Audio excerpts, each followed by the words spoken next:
नमस्कार. नवीन व्हिडिओ सोबत पुन्हा तुमचे स्वागत. आजच्या व्हिडिओमध्ये मी तुम्हाला सांगणार आहे उदयपूर ट्रिप कशी प्लॅन करायची, तिथपर्यंत कसे पोचायचे, कुठे राहायचे, काय खायचे, किती खर्च येतो, कुठे कुठे फिरायचे ते पाहूया. त्यामुळे व्हिडिओ शेवटपर्यंत नक्की पहा. सर्वात प्रथम उदयपूरला जाण्याची योग्य वेळ म्हणजे ऑक्टोबर ते मार्च या महिन्यांमध्ये, जेव्हा थंडीचा कालावधी असतो. त्यानंतर ऑगस्ट व सप्टेंबरमध्ये पण तुम्ही उदयपूरला भेट देऊ शकता, जेव्हा पाऊस जरा कमी होतो. त्यामुळे सर्व तलाव भरलेली असतात व हिरवगार वातावरण खरेच पाहण्यासारखे असते.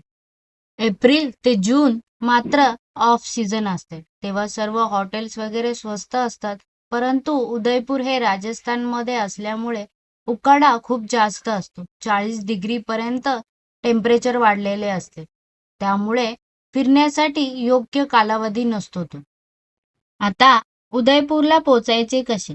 उदयपूरला जाण्यासाठी बस, रेल्वे, विमान असे तिन्ही पर्याय उपलब्ध आहेत. त्यातील बस हा पर्याय मुंबई, अहमदाबाद, जोधपूर, जयपूर ह्या शहरांपासून जास्त पाहायला मिळते. त्यातील मुंबईवरून उदयपूरला बसने जाण्यासाठी 16 ते 18 तास लागतो व अहमदाबाद, जोधपूर, जयपूर इथून तुम्हाला 5 ते 8 तासामध्ये उदयपूरमध्ये पोहोचता येते. बस तिकीट बुकिंग तुम्ही रेड बस या ऑनलाईन वेबसाईटवरून सहज बुक करू शकता किंवा लोकल ट्रॅव्हल एजन्सीकडून पण बसेस आपल्या कन्व्हिनियन्सने बुक करू शकता. 800 ते 2500 पर्यंत आपल्या पर्यायानुसार वेगवेगळ्या बस तिकीट अवेलेबल आहे. आता दुसरा पर्याय म्हणजे रेल्वे. मुंबईवरून आठवड्यातून 3 दिवस उदयपूरला जाणाऱ्या रेल्वे उपलब्ध आहेत. त्या रेल्वेची डिटेल मी डिस्क्रिप्शन बॉक्समध्ये ठेवत आहे. मुंबई बरोबरच भारतातील कोलकाता, दिल्ली व अजूनही मोठ्या मोठ्या जंक्शनवरून उदयपूरला येण्यासाठी सहजरित्या रेल्वे उपलब्ध आहे. ट्रेनचे तिकीट हे 500 पासून ते 3000 पर्यंत तुम्हाला उपलब्ध होईल. फ्लाईटने जर तुम्हाला उदयपूरला जायचे असेल तर मुंबईवरून फक्त डायरेक्ट उदयपूर फ्लाईट अवेलेबल आहे, ज्यामध्ये विस्तारा, इंडिगो, एअरलाइन इंडिया ह्या एअरलाईनवालेच तुम्हाला फ्लाईट प्रोव्हाइड करतात, ज्यामध्ये 3000 ते 5000 फ्लाईट तिकीट असते पर हेड, जे तुम्हाला 1-1.5 महिने आधी बुकिंग करावी लागते. उदयपूरला पोहोचल्यानंतर राहणार कुठे? राहण्यासाठी उदयपूरमध्ये आलिशान राजवाड्यापासून ते बजेट फ्रेंडली हॉस्टेलपर्यंत अनेक पर्याय उपलब्ध आहेत, जे तुम्हाला 800 पासून 80,000 पर नाईट अशा चार्जेसला उपलब्ध होते. उदयपूरमध्ये हॉटेल घेण्याची योग्य जागा म्हणजे ओल्ड सिटी सेंटर, पिचोला लेक आणि फतेसागर, जिथे तुम्हाला सर्व पॉइंटच्या जवळ पण येईल. मार्केट वगैरे जवळ असेल व खाण्याचे पर्याय पण या ठिकाणी जास्त उपलब्ध आहेत.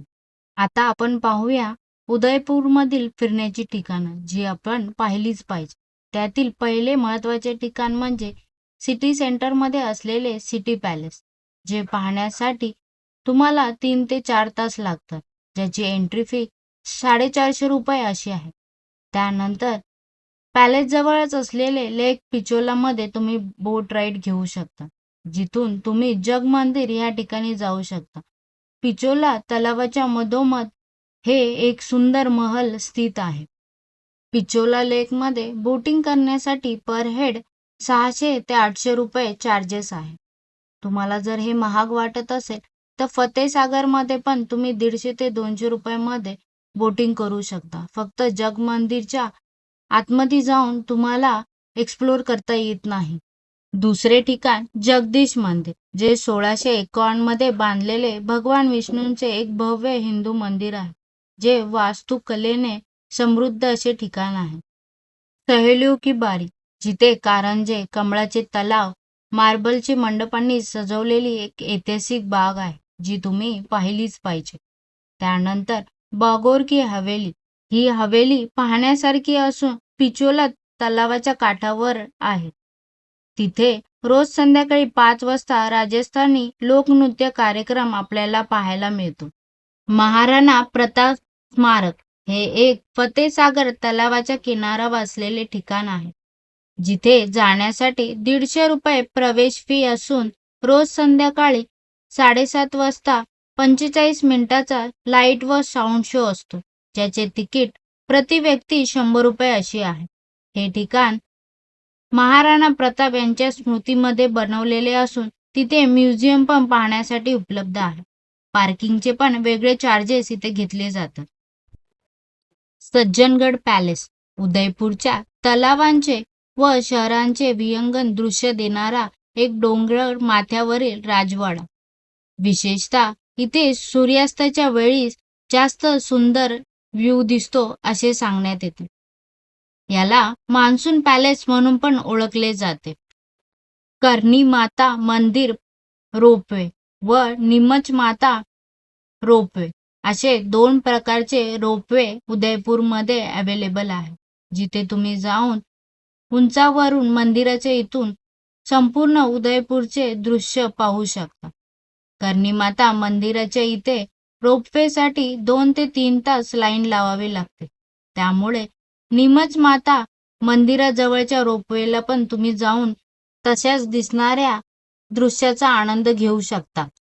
बाहुबली हिल हा एक पर्यटक आकर्षक असा पॉइंट आहे, जिथे बडी तालाबच्या मधोमध एक डोंगर व आजूबाजूला पाण्याचा साठा हे पाहण्याचा हिल व्ह्यू पॉइंट आहे. हा पण पॉइंट पाहण्यासारखा आहे. तसे उदयपूरमध्ये बरेचसे घाट पण आहे, ज्यापैकी अमराई घाट, गणगौर घाट व हनुमान घाट, जिथे संध्याकाळी सनसेटच्या वेळेस खूप छान वातावरण असते. बरेचसे कॅफे सुद्धा उपलब्ध आहे. तिथे बसून संध्याकाळचे दिसणारे दृश्याचा आपण आनंद घेऊ शकतो. वेळ असेल तर विंटेज कार संग्रहालय सुद्धा उदयपूरमध्ये पाहण्यासारखे आहे. आतापर्यंत सांगितलेले सर्व टुरिस्ट पॉइंट हे उदयपूर सिटीमध्येच आहे. हे सर्व पॉइंट कव्हर करण्यासाठी तुम्हाला कमीत कमी 2 ते 3 दिवस लागतात.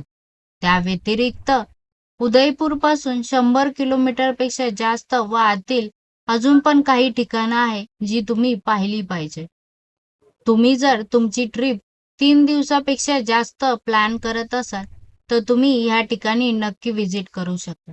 त्यातील पहिले ठिकाण आहे नाथद्वारा, जे प्राचीन बालकृष्ण मंदिर आहे, व दुसरे एकलिंगी मंदिर, जे एक प्राचीन शिव मंदिर आहे.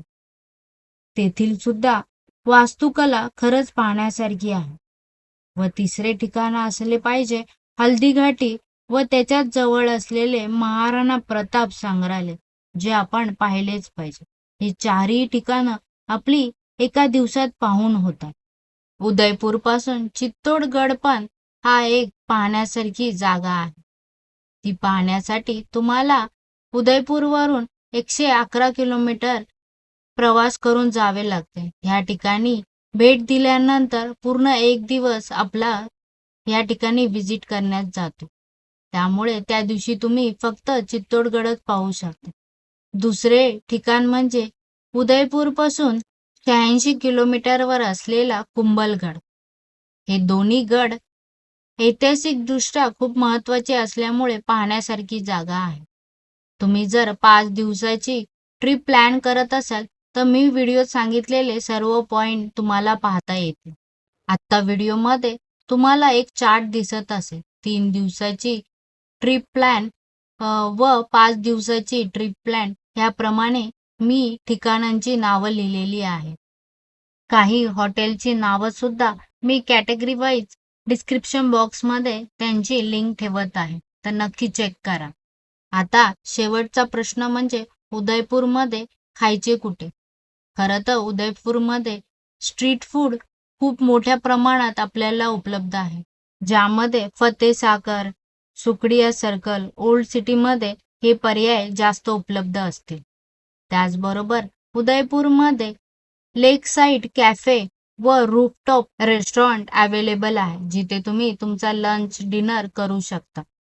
त्याचबरोबर दाल बाटी, कचोरी, पोहे, जिलेबी ह्या सर्व गोष्टी तुम्ही तिथे अनुभवू शकता.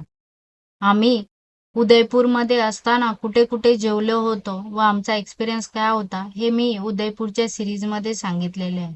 त्यामुळे डिटेल व्हिडिओसाठी उदयपूर सिरीजचे व्हिडिओ नक्की पहा.